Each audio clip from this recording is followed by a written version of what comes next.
संगमनेर शहराचं आराध्य दैवत असलेल्या सप्तशृंगी मातेच्या मंदिरात नवरात्रोत्सवाच्या तयारीला वेग आला असून यंदा सप्तशृंगी मातेच्या मूळ स्वरूपातील प्राचीन आणि दुर्मिळ अशा मूर्तीचं दर्शन भाविकांना घडणार असल्याचा अपूर्व योगही जुळून आलाय। शारदीय नवरात्रोत्सवाची तयारी संगमनेर शहरात अंतिम टप्प्यात पोहोचली आहे।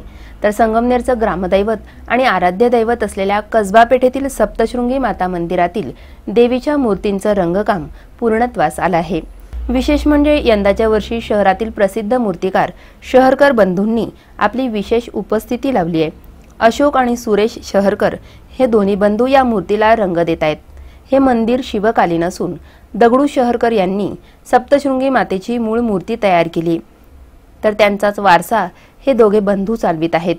यंदाच्या वर्षी एक अपूर्व योग जुळून आलाय, तो म्हणजे या मूर्तीच्या अगोदरील मूळ मूर्ती देखील भक्तांना दर्शनासाठी ठेवण्यात आली आहे। या प्राचीन मूर्तीचं रंगकाम देखील शहरकर बंधूंनी केलंय। या मूर्तीचं वैशिष्ट्य म्हणजे ही मूर्ती पूर्णतः इको फ्रेंडली असून जवळजवळ 100 वर्षांनंतर भाविकांच्या दर्शनासाठी ही मूर्ती खुली करण्यात येणार आहे। याविषयी अशोक शहरकर यांनी माहिती दिली। दगडूशेठ शहरकर आमचे आजोबा मोहनीराज दगडूशेठ शहरकर, वडील शिवाजी मोहनीराज शहरकर हे त्यावेळेस त्यांनी या पूर्वजांनी मूर्ती बनवलेली आहे।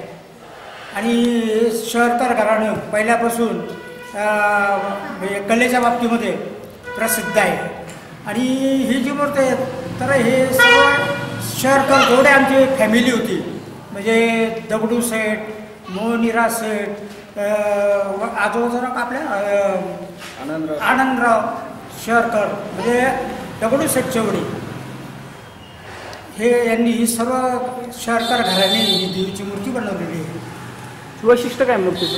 ही वैशिष्ट्य म्हणजे त्या काळामध्ये ही देवीची बोहड्यामध्ये मिरवणूक काढत होते।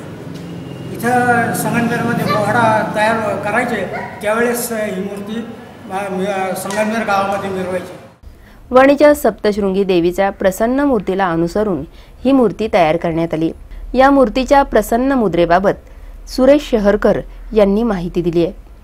जुन्या मूर्तीचं संगमनेरकरांना, सर्व भक्तांना याचं दर्शन व्हावं, या मूर्तीचं महत्त्व कळावं। आणि जनरली आत्तापर्यंत मूर्ती जशी शांत राहिली गेली आणि ठेवली गेली होती, पण आता ह्या मूर्तीचं दरवर्षी दररोज प्रत्येक भाविकाला दर्शन व्हावं आणि त्याची परिस्थिती सर्वांना यावी, यासाठी हे नियोजन आहे। आणि या नियोजनाचा अर्थ एकच आहे की जुन्या काळात जी काय कला होती ती आज आम्ही टिकून ठेवलेली। याचं एकच वैशिष्ट्य की सर्वांना याचं दर्शन व्हावं। संगमनेरकरांची सर्वांची इच्छा ह्या देवीने पूर्ण कराव्या अशी आमची सदिच्छा आहे। या बाबतीत त्याच्यासाठी आम्ही हे प्रयोजन करून या मूर्तीचं नियोजन करून व्यवस्थितरित्या रंग करून त्याचं सर्व काम पूर्ण केलेले आहे। फक्त सर्वात महत्त्वाचे की ह्या देवीने सर्वांना कल्याणार्थी, सर्वांना याचा हे मिळावा, याचा फायदा मिळावा, याचा लाभ मिळावा की जुनी मूर्ती असताना या मूर्तीचं पुनरुज्जीवन ह्या लोकांनी केलेलं आहे। तर नवरात्रोत्सवादरम्यान या देवीच्या चेहऱ्यावरील हावभाव देखील बदलतात अशी भाविकांची धारणा आहे। सी मूव्हीज अँड न्यूज साठी प्रतिनिधी संदीप चव्हाण, संगमनेर।